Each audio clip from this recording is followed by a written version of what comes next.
எங்களுக்கு எங்களை மதிக்கிற பிரசிடண்ட் தாங்க வேணும், வி வாண்ட் நோ கிங் அப்படின்னு நாடு முழுவதும் ஏறத்தாழ ஒரு 10 மில்லியன், அதாவது 1 கோடி மக்கள் வீதிகளில் வந்து மிகப்பெரிய போராட்டம் அந்த பிரசிடண்ட்டுக்கு எதிராக பண்ணுறாங்க.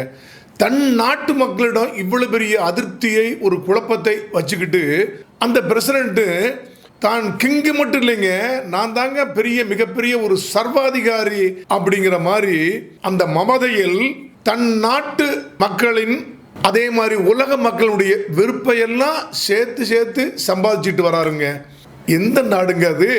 யாருங்க அந்த கிங் அப்படிங்கிற மமதையில் இருக்கக்கூடிய பிரசிடென்ட்? வாங்க பார்க்கலாம். அமெரிக்கா, இஸ்ரேல் இந்த 2 நாடுகளும் ஈரான் மீது போர் தொடுத்து இன்னைக்கு கூட 30 நாட்கள், 1 மாதம் முடிஞ்சிருச்சுங்க. போர் எப்போ முடியும் அப்படிங்கிறது இந்த போரை ஆரம்பிச்சவருக்கே தெரியலைங்க.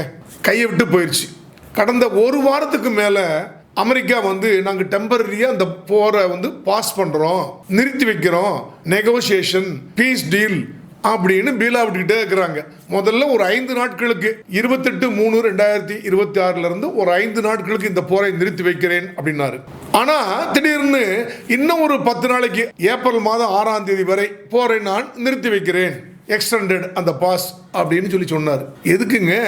ஈரான் தான் சொல்லிட்டாங்க நோ டீல், எங்களுக்கு நெகோசியேஷன் இல்லைன்னு சொல்லிட்டாங்க. ஆனா நான் போரை இப்போதைக்கு பாஸ் பண்றேன்னு உள்ள வேற எண்ணம், வேற மாதிரி விஷயத்தை மனசில் வச்சுக்கிட்டு, ஆனால் வெளி வேஷத்தில் போரை நிறுத்துகிறேன், டீல் செய்ய விரும்புகிறேன் என்று அமெரிக்க பிரசிடண்ட் டொனால்ட் ட்ரம்ப் சொல்லிட்டே இருந்தாங்க. இது ஒரு மோசமான ஒரு சூழ்நிலையாக போச்சு. இப்படிப்பட்ட சூழ்நிலையில் என்னதான் பீஸ் டீலு அல்லது என்னதான் நான் போரை பாஸ் பண்ணிட்டு இருக்கிறேன், சீக்கிரம் பேசி முடிச்சுக்கிறோன்னு அமெரிக்கா சொன்னா கூட ஈரானும் அமெரிக்காவும் மாறி தொடர்ந்து மூர்க்கத்தனமாக பயங்கரமாக மிசைல் அட்டாக் பண்ணிக்கிட்டே இருக்கிறாங்க. ஏராளமான சிவிலியன்ஸ் எல்லாம் அதில் கொல்லப்படுறாங்க. இந்த சூழ்நிலையில் அமெரிக்காவில் ட்ரம்புக்கு எதிராக மிகப்பெரிய போராட்டம் வெடிச்சிருச்சுங்க. இப்போ அதாவது ஈரான் சும்மா தான் இருந்தாங்க, அவங்க நியூக்ளியர் வெப்பன் தயாரிச்சுட்டா போகிறாங்க. இப்போ தயாரிச்சிட்டானா நமக்கு தான், அமெரிக்காவுக்கு தான் அது வந்து மிகப்பெரிய ஆபத்தாக முடியும்னு பொய்யான ஒரு ரீசன் சொல்லி ஈரான் மேல் படையெடுத்து 1 வாரத்தில் நான் சோழியை முடிச்சிருவேன் அப்படின்னு சொன்ன ட்ரம்ப் 1 மாதம் முடிஞ்சு இழுத்துக்கிட்டே போறாருங்க. ஒரு ஈரான் மீதான அமெரிக்க போருக்கு ஒரு நாளைக்கு 2 பில்லியன் அமெரிக்க டாலர்ஸ், இந்திய மதிப்பில் 20,000 கோடி ரூபாய் ஒரு நாளைக்கு ஆகுது. இப்போ 30 நாள் போர் ஆயிருச்சு. இன்னும் எத்தனை 30 நாள் வரும் தெரியாது, யாருக்குமே தெரியாது. ஆரம்பிச்ச ட்ரம்ப் அவர்களுக்கு இந்த போர் எப்போ முடியும் தெரியாதுங்க. இதனால என்னாச்சு? அமெரிக்காவில் விலைவாசி உயர்வு, போருக்கான மிகப்பெரிய பட்ஜெட் செலவு, கேஸ் தட்டுப்பாடு, அங்கேயே பெரிய கேஸ் தட்டுப்பாடு, அது போக இந்த இமிகிரன்ஸ் உடைய ப்ராப்ளம், என்ஃபோர்ஸ்மெண்ட் ப்ராப்ளம், வெளிநாட்டிலிருந்து குடி வந்திருப்பாங்க இல்லையா, அவங்க எல்லாம் வெளியே வந்து சட்டவிரோதமாக குடியேற்கிறாங்க. அவங்கள நான் பிடிச்சி வெளிநாட்டுக்கு அனுப்புறேன்னு சொல்லி கண்ணா முன்னாடி எல்லாம் சுட்டு 2-3 பேரை கொன்னு அமெரிக்க பிரஜையவே பிரசிடென்டே கொண்டுட்டாங்க. பெரிய பிரச்சனை.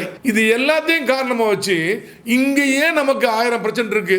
இங்கேயே பொருளாதாரத்தில் மிகப்பெரிய ஒரு டவுன்ஃபால் இருக்கு.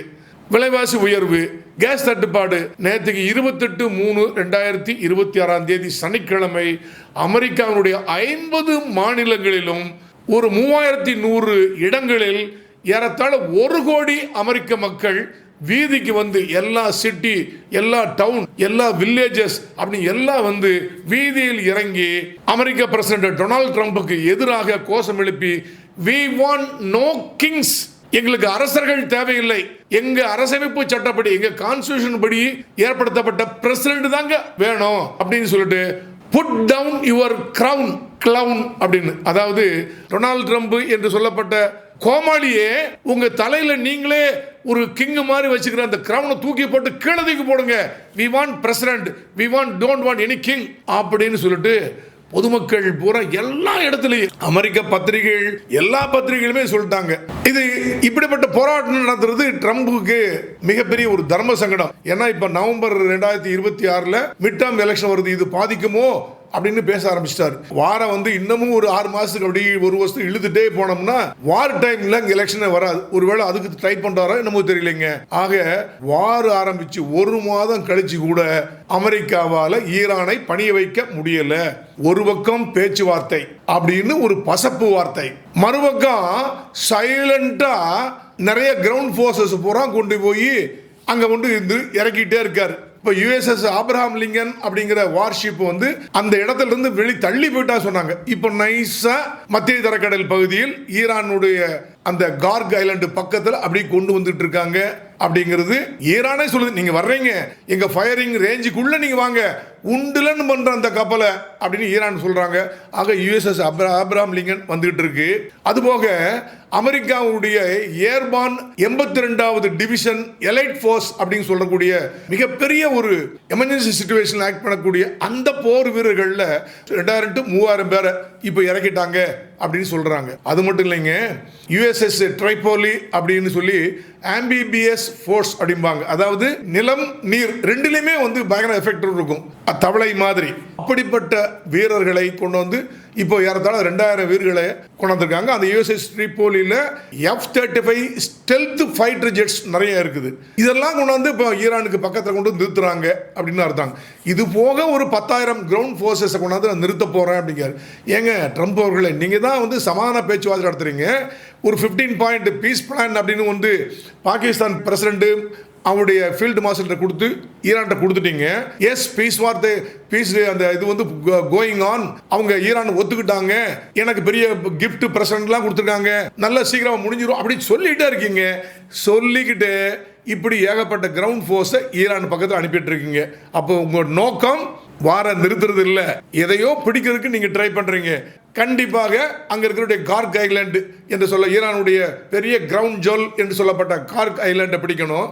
பிளஸ் அங்க இருக்கிற அந்த ஸ்ட்ரெய்ட் ஆஃப் ஹர்முஸை நீங்க உங்க கண்ட்ரோல்ல கொண்டு வரணும். அடிக்கிறதுக்கு உடனே அதுல வெற்றி கொள்வதற்கு உங்களுக்கு ஸ்ட்ரென்த் இல்லை இப்போ, அதனால எல்லா ஃபோர்ஸையும் இப்போ கொண்டு போறீங்க அப்படிங்கிறது ஈரானுக்கும் தெரியாமல் இல்லை. ட்ரம்ப் அவர்களே, எதுக்கும் பயப்படாத ஈரான் அடி அடின்னு அடிச்சாங்க. இஸ்ரேல் நாட்டுக்கு உள்ள பூந்து hypersonic missile, long range missile வச்சு நல்லா அடி அடின்னு அடிச்சாங்க. நேற்றுக்கு 28/3/2026 அன்னைக்கு சவுதியில் உள்ள பிரின்ஸ் சுல்தான் ஏர்பேஸ் அப்படிங்கிறத அடி அடின்னு அடிச்சிட்டாங்க. அங்கதான் அமெரிக்காவுடைய மிகப்பெரிய ஒரு ஏர் பேஸ் இருக்கு.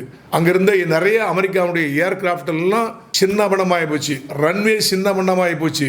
அது மட்டும் இல்லை, அமெரிக்கா வீரர்கள் ஏகப்பட்டவர் கொல்லப்பட்டார்கள் அப்படின்னு ஈரான் சொல்றாங்க. ஆனால் அமெரிக்கா சொல்றாங்க இல்ல இல்ல, கொஞ்சம் லேசா டேமேஜ் ஆச்சு, ஒரு 10 வீரர்களுக்கு லேசா காயம் அப்படின்னு ஒத்துக்கிட்டாங்க. அதாவது நல்ல வேளை சம்பவமே நடக்கலன்னு சொல்லல, ஒரு 10 வீரர்களுக்கு மட்டும்தான் காயங்கிறாங்க. இது போர் நேரத்தில் சொல்லக்கூடிய மிகப்பெரிய ஒரு பிலா, ஒரு பொய் அப்படிங்கிறது நமக்கு எல்லாமே தெரியும். ஆக அந்த சவுதியில் உள்ள பிரின்ஸ் சுல்தான் ஏர்பேஸ் மிகப்பெரிய தாக்குதலை ஈரான் நடத்தி நிறைய போர் விமானங்களை அழித்து யுஎஸ் போர் வீரர்களையும் கொண்டிருக்கிறார்கள் ஈரான் அப்படிங்கிறது தான் நிறைய இதுல நியூஸ் வந்துகிட்டே இருக்குது. அதே மாதிரி இப்படி பண்ணதுனால அமெரிக்காவுக்கு வந்து மிகப்பெரிய ஒரு கோபம், நம்மளுடைய ஏர்பேஸில் சவுதியில் இப்படி தாக்கிட்டாங்களே, விடக்கூடாது அப்படின்னு சொல்லி. ஆனாலும் பீஸ் டாக் நடந்துகிட்டு இருக்கு அப்படின்னு சொல்லி வீரர்களை அனுப்பிட்டு இருக்கிறாங்க. இஸ்ரேல் என்ன பண்ணாங்க, டெஹரானில், அதாவது ஈரான் தலைநகர் டெஹரான் அதில் உள்ள பாகிஸ்தான் தூதரகத்தில் பக்கத்தில் அடிக்கணும்னு சொல்லி ஒரு இது போட்டாங்க. அந்த ஈரானை ஒழித்து விட்டு அடுத்த குறி பாகிஸ்தான் தான் அப்படின்னு நிறைய நேரத்தில் ஈரான் சொல்லிக்கிட்டே இருந்தாங்க. இப்போ நேற்றுக்கு ஈரானுக்கு உள்ள இருக்கிற பாகிஸ்தான் எம்பசியை அடிச்சிருக்காங்க. நல்ல வேளை அது கொஞ்சம் தப்பிச்சிருச்சு. ஆனால் பக்கத்தில் வந்து மிகப்பெரிய ஒரு சேதத்தை ஏற்படுத்தியிருக்கு. பாகிஸ்தானுடைய எம்பசி கட்டணம் நல்ல வேளை கொஞ்சம் சேதத்தோட தப்பிச்சிருச்சு. உடனே பாகிஸ்தான் பிரைம் மினிஸ்டர் ஷபாஸ் ஷெரீப் சொல்றாரு, இஸ்ரேல் நாட்டுக்கு நாங்கள் வந்து எச்சரிக்கை விடுக்கிறோம், நீங்கள் என்ன எங்களை கத்தார் மாதிரி நினைச்சீங்களா, அடி வாங்கிட்டே நாங்கள் சும்மா இருப்ப நினைக்கிறீங்களா, எங்கிட்ட ஏகப்பட்ட பலிஸ்டிக் மிசைல் இருக்கு, இதுக்கு மேலேயும் எங்கள் எம்பசியை ஈரானில் நீங்கள் தாக்குனீங்கன்னா நீங்கள் மிக மோசமான விளைவை சந்திக்க நேரிடும் அப்படின்னு சொல்லிட்டு நேற்றுக்கு அறிக்கை விட்டாங்க. இப்படிப்பட்ட இஸ்ரேலுக்கு டெட் எகென்ஸ்டா இருக்கக்கூடிய பாகிஸ்தானை தான் பயன்படுத்தி அமெரிக்கா பீஸ் டாக் பேசுறதுக்கு அனுப்புறாங்களா, நெகோசியேஷனுக்கு அனுப்புறாங்களா, மீடியேட்டர் அனுப்புறாங்களா. இது எந்த விதமான ஒரு இது அப்படின்னு தெரியல. அப்போ அமெரிக்கா சொல்றது பூரா பொய், இந்த மாதிரி பீஸ் டாக் நடக்கல, சும்மா ஏதோ கதை விட்டுக்கிட்டு டைம் கெயின் பண்றாங்க. இந்த டைம்ல மற்ற போருக்கான அந்த வீரர்கள் எல்லாம் கொண்டு வந்துட்டு திருப்பி ஒரேடியா ஈரானை முடிக்கணும் அப்படிங்கிறது தான் அமெரிக்காவுடைய நோக்கம் அப்படிங்கிறது நல்லாவே தெரியுதுங்க. ஆனால் அப்படி நடக்குமாது? ஆனால் பாருங்க, ஏற்கனவே வந்து ஹிஸ்புல்லா அப்படின்னு ஈரான் பேக்டு போராளிகள் அவங்க வந்து இஸ்ரேலை தாக்குனாங்க. இப்போ இந்த போர் ஆரம்பிச்சு ஆன பிறகு, ஒரு மாதம் ஆன பிறகு திடீர்னு ஏமனில் உள்ள ஈரான் ஆதரவு பெற்ற ஹவுதீஸ் என்ற அந்த போராளிகள் முதல்ல ஒரு மிகப்பெரிய மிசைல் அடிச்சாங்க இஸ்ரேல் மீது. இஸ்ரேலுடைய சென்ட்ரல் ஹார்ட் ஆஃப் தி இஸ்ரேலில் பட்டு ஏகப்பட்ட காயம், ஏகப்பட்ட பொருட்சேதம், ஏகப்பட்ட பில்டிங் சேதம், ஏகப்பட்ட பேர் கொல்லப்பட்டார்கள், பொதுமக்களும் கொல்லப்பட்டார்கள். நேற்றுக்கு 28/3/2026 அன்னைக்கு அதே ஹவுதிஸ் ஏமன்லேருந்து இன்னொரு மிகப்பெரிய மிசைலை இஸ்ரேலில் விட்டு தாக்கி அங்கே மிகப்பெரிய ஒரு பேரழிவை உண்டாக்கி இருக்கிறாங்க. ஹவுதிஸு, ஹிஸ்புல்லா, ஈரான் எல்லாம் சேர்ந்து இந்த அரபு நாடுகளையும் இந்த இஸ்ரேலையும் உண்டு இல்லைன்னு பண்ணிட்டு இருக்காங்க. அமெரிக்கா நான் பெருசாக பண்ணுறேன், அரபு நாடுகளை காப்பாற்றுவேன், இஸ்ரேலை காப்பாற்ற சொல்லிட்டு இப்போ முடியாத ஒரு சூழ்நிலை, என்ன பண்ணுறதுன்னு தெரியாமல். ஏன்னா அங்கே உள்நாட்டில் அவ்வளோ குழப்பம், அவர் போராட்டம், நோ கிங்ஸ் அப்படின்னு சொல்லி ஆர்ப்பாட்டம், போராட்டம், ஃபைனான்ஸாக பெரிய பெரிய ஒரு பிரச்சனை. ஒரு நாளைக்கே 20,000 கோடி ரூபாய் இழப்பு அவங்களுக்கு. என்ன பண்ணுறது தெரியாமல் ஈரானுடைய தாக்குதலுக்கு பதிலடி கொடுக்க முடியாமல் அமெரிக்கா தயங்கி ஒரேடியாக பிடிச்சிருவோன்னு ஏதோ பண்ணிட்டு இருக்காங்க. ஆனால் பாருங்க, ட்ரம்ப் அவர்கள் 27/3/2026 அன்னைக்கு பேசும்போது இப்போ நாங்கள் பீஸ் டீல் பண்ணிட்டு இருக்கோம் ஈரான் கூட, அநேகமாக இந்த ஒரு வாரத்தில் பீஸ் டீல்லாம் முடிஞ்சிடும். அது முடிஞ்சு ஈரானுடைய அந்த பிரச்சனை முடிந்தவுடன் எங்களுடைய அடுத்த இலக்கு, நெக்ஸ்ட் டார்கெட் இஸ் கியூபா அப்படின்னு சொல்லிட்டு அறிக்கை விட்டாருங்க. ஏன்னா கியூபா என்ன எண்ணெய் வளமிக்க ஒரு நாடு அப்படிதான் சொல்லுவாங்க. அதில் நிறைய பிரச்சனை இருக்கு. ஏற்கனவே கம்யூனிஸ்ட் நாடு அப்படின்னு சொல்லி ட்ரம்ப் அவர்களுக்கு அமெரிக்காவுக்கு கோபம். இப்போ அந்த கியூபா பிரசிடண்ட் மிக்கல் டியாஸ் கனால் அப்படின்னு இருக்காரு. அவர் நாங்கள் அமெரிக்காவோட பேச்சுவார்த்தை நடத்துகிறோங்க, எங்களை ஒன்றும் தாக்காதீங்க அப்படின்னு கெஞ்ச வேண்டிய ஒரு சூழ்நிலை. ஆக ஒவ்வொரு நாடாக அமெரிக்கா ஏதாவது ஒரு காரணத்தை சொல்லி அவங்களுடைய வளங்களை சுரண்டுவதற்காக தாக்கிட்டு அல்லது எக்கனாமிக் பிளாக்கேட் பண்ணிட்டு அமெரிக்கா உலகத்தில் இன்னைக்கு மிகப்பெரிய ஒரு கொடிய வல்லரசாக மாறிக்கிட்டே வருதுங்க. அது எந்த விஷயத்தில் முடியும், எப்படிப்பட்ட ஒரு அரக்கனும் கடைசியில் வீழ்வான் என்பதுதான் உலக சரித்திரம். அதுதாங்க நடக்க போகுது. இந்த போர் வருடக்கணக்கில் இழுக்கும். அப்படின்னா அந்த இதில் ஸ்டேட் ஆஃப் ஹார்முஸ் பகுதியில் இந்த எண்ணெய் கப்பல்கள் எதுவுமே போகாது. உலக லெவலில் ஒரு பொருளாதாரத்துக்கு மிகப்பெரிய ஒரு டவுன்ஃபால் வரும். எங்கேயும் கேஸ், பெட்ரோலு, டீசல் கிடைக்காது. கண்டிப்பாக இந்தியாவுக்கும் இந்த எரிபொருள் தட்டுப்பாடு என்பது மிக கடுமையாக வரத்தான் போகிறது. இந்த அமெரிக்காவினுடைய தவறான கொள்கையால், அமெரிக்காவினுடைய பேராசையால் உலகத்தில் உள்ள பெரும்பாலான நாடுகள் கஷ்டப்படத்தான் போகின்றது. நரேந்திர மோடி அவர்கள் சொன்ன மாதிரி மிகப்பெரிய ஒரு லாக்டவுன் மாதிரி ஒரு பீரியட், ஆஃபீஸுக்கு போக வேண்டாம், வெளியே போக வேண்டாம், வீட்டிலேருந்து வேலை செய்யுங்க, ஏன்னா பெட்ரோல் டீசல் இல்லை அப்படின்னு சொல்ல வேண்டிய ஒரு காலம் வந்தாலும் ஒரு பொறுக்கு. இவ்வளவுக்கும் காரணம் டொனால்ட் ட்ரம்ப் என்ற ஒரே ஒரு மனிதர் தான். இந்த உக்ரைன் ரஷ்யா போரில் அமெரிக்கா உக்ரைனுக்கு ரொம்ப லாங் ரேஞ்ச் மிசைல்ஸு, நிறைய ட்ரோன்ஸு எல்லாத்தையுமே இதெல்லாம் கொடுத்து சப்போர்ட் பண்ண போய் தான் அந்த உக்ரைன் சின்ன நாடாக இருந்தால் கூட ரஷ்யாவுக்கு எதிராக தாக்கு பிடிச்சு இந்த வாரம் 4 வருஷம் நடக்குதுங்க. இப்போ இந்த அமெரிக்காவினுடைய ஈரானுக்கு எதிரான போரில் அப்படி வன்மம் கொண்டிருந்த ரஷ்யாவும், நார்த் கொரியாவும், சீனாவும் ஈரானுக்கு இப்போ நம்ம ஒரு long range missile, super hypersonic missile இதெல்லாம் கொடுக்க ஆரம்பிச்சிட்டாங்க. அதை வச்சுக்கிட்டு தாங்க ஈரான் இன்னைக்கு அமெரிக்காவுடைய தளங்களையும் இஸ்ரேலையும் துவம்சம் பண்ணிக்கிட்டு இருக்காங்க. இந்த கிரவுண்ட் இன்வேஷன் சொல்லக்கூடியது அமெரிக்கா பண்ண சொல்லுறது அடுத்த ஒரு வாரத்தில் ஆரம்பிச்சு இன்னும் ஒரு வாரத்தில் முடிச்சிருவாங்களா? அமெரிக்காவுடைய செக்ரட்டரி ஆஃப் ஸ்டேட், வெளியுறவு அமைச்சர் மார்க்கோ ரூபியோ 1 வீக் தாங்க, தென் வி வில் வித்ரா அப்படின்னு இருக்கா. 1 வீக்கில் கண்டிப்பாக முடியுமா? தெரியாது. வருடக்கணக்கில் போனாலும் போகுங்க. இதில் அந்த மாதிரி ஒரு சிச்சுவேஷன் தான் இருக்குது. சாதாரணமாக நிற்காதுங்க. அரபு நாடுகள் ரொம்ப பாதிக்கப்பட்டாங்க இந்த போரில். அவங்க ஒன்றும் ஸ்டேட்டவே போற ஒன்றும் ஆரம்பிக்கவே இல்லை. அமெரிக்கா கொழுப்படுத்து போய் ஈரான் மேலே தாக்குனது. அமெரிக்காவை தாக்க முடியாது நம்ம. அதனால் அமெரிக்காவுக்கு சப்போர்ட் பண்ணக்கூடிய அரபு நாடுகளை தாக்குனா ஆட்டோமேட்டிக்காக அவங்க அமெரிக்காவை வழி கொண்டு வருவாங்க அப்படின்னு சொல்லிட்டு தான் ஈரான் அந்த நாடுகளை தாக்குனாங்க.